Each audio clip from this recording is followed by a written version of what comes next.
Mesdames et messieurs, soyez salués où que vous soyez, partout à travers les quatre coins du globe. Le chef d'État américain, M. Donald Trump, vient de frustrer, mais complètement, son collaborateur Joe Biden. Oui, aujourd'hui était l'un des jours les plus attendus du côté de l'Ukraine, les plus attendus du côté des pays membres de l'OTAN et de l'Union européenne. Cette rencontre qui a eu lieu entre M. Joe Biden et le président américain élu, M. Donald Trump. Vous savez que Zelensky et le bloc otanien et européen comptaient sur cette rencontre pour que M. Joe Biden passe ici le bâton de commandement de ce conflit russo-ukrainien. Alors, chers dames, chers messieurs, Joe Biden a complètement déçu ses alliés. Oui, il vient de recevoir une grosse déception de Joe Biden. Alors, qu'est-ce qui s'est dit? Qu'est-ce qui s'est passé? Qu'est-ce qui a été, qu'est-ce qui s'est déclaré? Qu'est-ce que ces deux hommes d'affaires, ces deux dirigeants américains ont déclaré? Alors, je tiens d'abord à vous rappeler que M. Trump a complètement envoyé ici, il a fait des déclarations de très mauvais goût à M. Joe Biden. Ah oui, il a frustré complètement non seulement Joe Biden et le camp des démocrates. Mais pourquoi je le dis? Je vais entrer en profondeur. Chers dames, chers messieurs, M. Donald Trump n'est pas prêt à abandonner le pouvoir durant ces 4 années il va prendre le bâton de commandement. Ah oui, il n'est pas du tout prêt. C'est un signal très fort qu'il vient d'envoyer. C'est un signal très fort qu'il vient de passer aux différents démocrates. Qu'est-ce qui s'est dit? Qu'est-ce qu'ils ont élaboré comme conversation? Rassurez-vous d'écouter cette vidéo attentivement et surtout de laisser mon salaire, qui sont des j'aime. Laissez-moi des j'aime au maximum et faites beaucoup de partage. C'est mon salaire à moi. Je n'ai pas besoin d'argent. Ceux qui peuvent m'envoyer quelque chose, contactez-moi. Hein. Vous pouvez m'appeler, vous dire état d'urgence. Prends ça là, tu vas faire même un petit truc pour manger. Voilà, ça me fait tellement plaisir. Sinon, nous, on n'a pas de salaire. Donc, encouragez-moi avec des j'aime et des partages. C'est tout ce que je vous demande. Mais les âmes de bonne volonté, vous pouvez me contacter. Alors, mesdames, mesdemoiselles et messieurs, à l'arrivée de M. Donald Trump, qu'est-ce qu'ils ont dit? Selon les informations, M. Donald Trump a frustré Joe Biden et le camp des démocrates.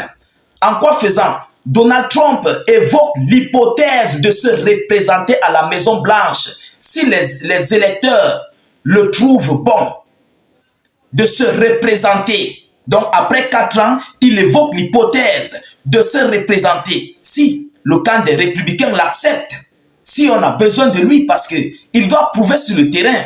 C'est de ça qu'il s'agit. Et c'est un mauvais signal pour le camp des démocrates. Vous comprenez? Alors, le président élu évoque devant les troupes l'hypothèse d'une nouvelle candidature à l'élection présidentielle après 4 ans.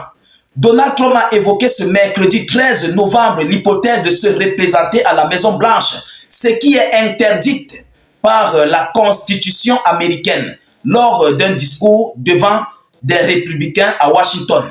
Il dit, je cite, « Je pense que je ne me représenterai pas, à moins que vous ne vous disiez, il est bon, nous devons envisager autre chose », a déclaré le président élu devant une foule hilar, donc une grande foule.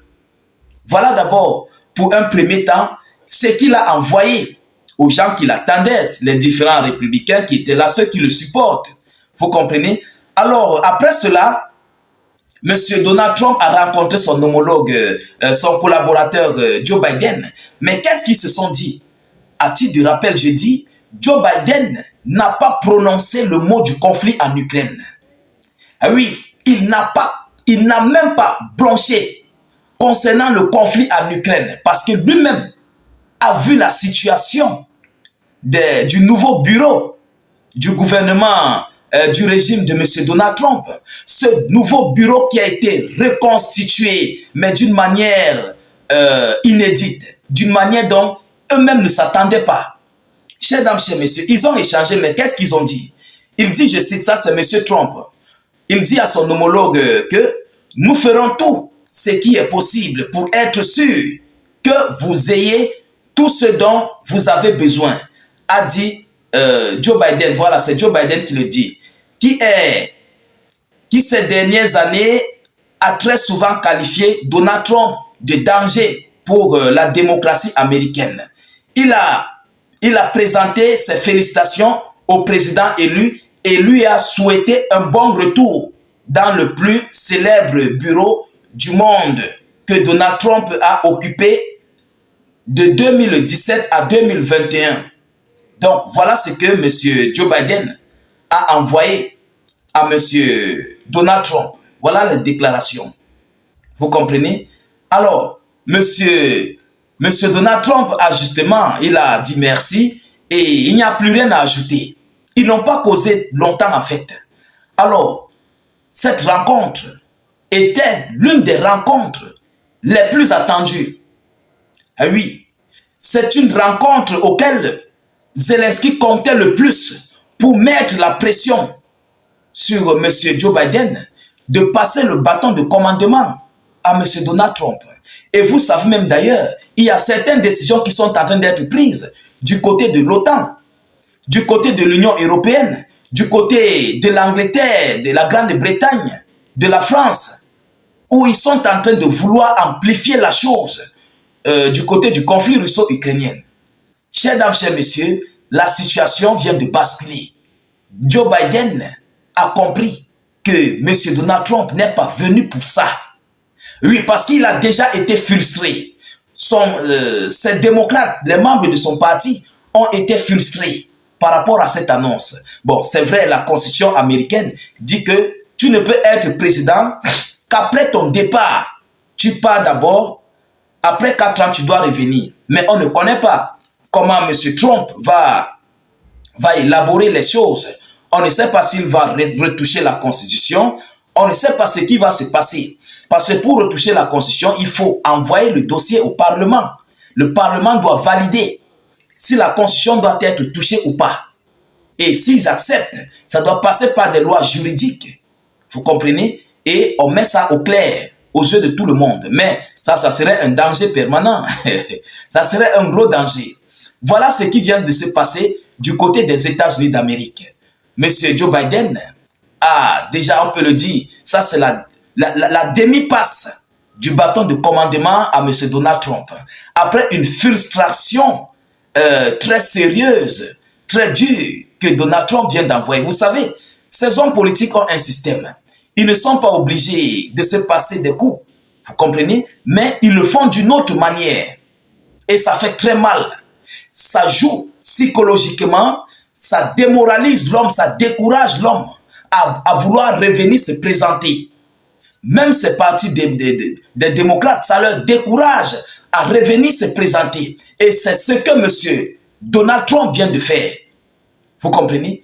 Alors, qu'est-ce qui va se passer du côté de l'Ukraine? Parce que Joe Biden n'a pas abordé ce sujet. Il n'a pas abordé ce sujet de l'Ukraine. L'Ukraine attendait cela, l'OTAN attendait cela, mais on n'a rien vu. Bon, on ne sait pas s'ils vont causer de cela par voie téléphonique ou quoi que ce soit. Ben, on ne sait pas. Mais selon les différents médias, on n'a pas abordé le sujet de l'Ukraine durant cette rencontre. Et c'est un mauvais signal qui a été envoyé au niveau de l'Ukraine. Chers dames, chers messieurs, nous continuons de suivre cette actualité du côté des États-Unis d'Amérique. Et nous ne manquerons pas de vous tenir informés de la suite, de tout ce qui se passe de ce côté-là, durant ici la fin du mandat du président Joe Biden jusqu'à ce que M. Donald Trump doit prêter serment. Alors, de votre côté, continuez de vous abonner, continuez de partager la vidéoconférence au maximum, poussez un maximum de j'aime et suffisamment de cœur dans cette vidéoconférence. N'hésitez pas, s'il vous plaît, de cliquer sur le lien de notre chaîne YouTube dans la zone de commentaires. Allez vous abonner à notre chaîne YouTube. Nous réalisons aussi des vidéoconférences là-bas et YouTube est très fiable. C'est tellement fiable, je vous en prie. Allez-y vous abonner. Le lien se trouve en commentaire. Dès que vous cliquez, ça va s'ouvrir. Ensuite, vous cliquez sur s'abonner et vous activez la cloche de notification pour ne plus rater nos prochaines vidéoconférences. Laissez vos avis en commentaire. Si vous n'avez rien à écrire, mettez tout simplement salut état d'urgence en commentaire ou encore faites des cœurs. Ou mettez notre slogan qui est vive la paix dans le monde. Je vous reviens tout à l'heure pour une prochaine série d'actualités. Soyez encore salués une fois de plus. Ciao, ciao.